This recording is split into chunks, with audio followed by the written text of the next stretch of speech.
Salut à toi, bienvenue sur la chaîne YouTube Formation en Allemagne. J'ai fait cette petite vidéo pour répondre à tous ceux-là qui m'écrivent depuis, posant la question de savoir qu'en est-il, puisque j'ai d'abord fait une vidéo qui parlait du fait que l'ambassade de l'Allemagne, notamment au Cameroun, est fermée. Ça, c'est une autre qui est parvenue dans laquelle il disait pour des raisons de problèmes électriques que le service visa est temporairement fermé. Les gens m'ont écrit beaucoup de commentaires, beaucoup de messages. Qu'est-ce qu'il y a de fait maintenant pour ceux qui ont déjà demandé les rendez-vous? Qu'en est-il? Ceux qui avaient déjà les rendez-vous, qu'est-ce qui va se passer? Et puis le reste, pour ceux qui avaient déjà les rendez-vous pour apprendre leur visa, qu'est-ce qui va se passer? Donc, moi, mon humble avis, je ne parle pas avec certitude, mais je pense qu'il y a une chose qui a d'abord été dit par l'ambassade en elle-même. Ça veut dire ceux qui avaient déjà les rendez-vous et qui ne pourront pas être reçus vont de manière automatique recevoir de nouveaux rendez-vous pour pouvoir venir faire la demande de visa. Maintenant, ça c'est de 1. Ceux qui n'avaient pas encore de rendez-vous, je pense pendant une bonne période de temps, 1 semaine, 2 semaines, les rendez-vous ne seront pas octroyés. Alors vous voyez cette belle vue-là, je suis en plein dans la nature, quoi. Donc de temps en temps, il faut ça, de l'air fraîche, un peu de pluie et tout. Donc, tous ceux-là qui n'avaient pas encore de rendez-vous, qui avaient fait la demande, ne vont pas obtenir de réponse tant que le problème n'a pas été résolu. Mais une fois que le problème a été résolu, vous allez de manière automatique, vous également, recevoir les réponses à vos demandes de visa. Mais ici, je veux dire à ceux-là de faire très attention. Il faudra être prêt. Il faudra être prêt. Ne vous dites pas que comme l'ambassade est fermée, ça veut dire que je ne peux pas plus mon CV.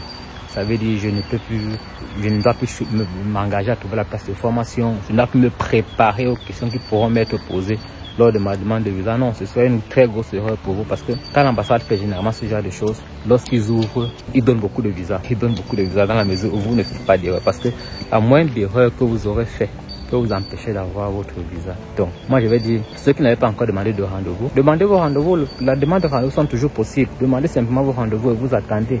Ceux qui avaient déjà demandé, attendez vos réponses. Ceux qui avaient déjà fait les demandes de visa, qui attendent les réponses, on va vous répondre. Il n'y a pas à s'embarrasser, il n'y a pas à courir de gauche à droite. L'ambassade de l'Allemagne ne peut pas rester définitivement fermée. Encore qu'ici, là, c'est juste une panne électrique. Donc, on peut faire 2-3 semaines maxi. Ils vont réouvrir et les demandes de visa seront de nouveau possibles. Et on va se faire justement un plaisir de vous recevoir en Allemagne très bientôt.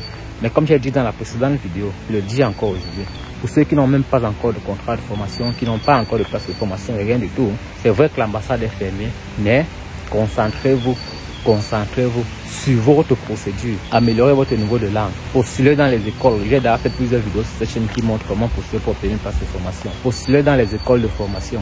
Obtenez votre place de formation. Si l'ambassade entre temps est ouverte, vous faites votre demande de rendez-vous. Si ce n'est pas le cas, allez, faites le B2, faites le C1, faites le test DAF.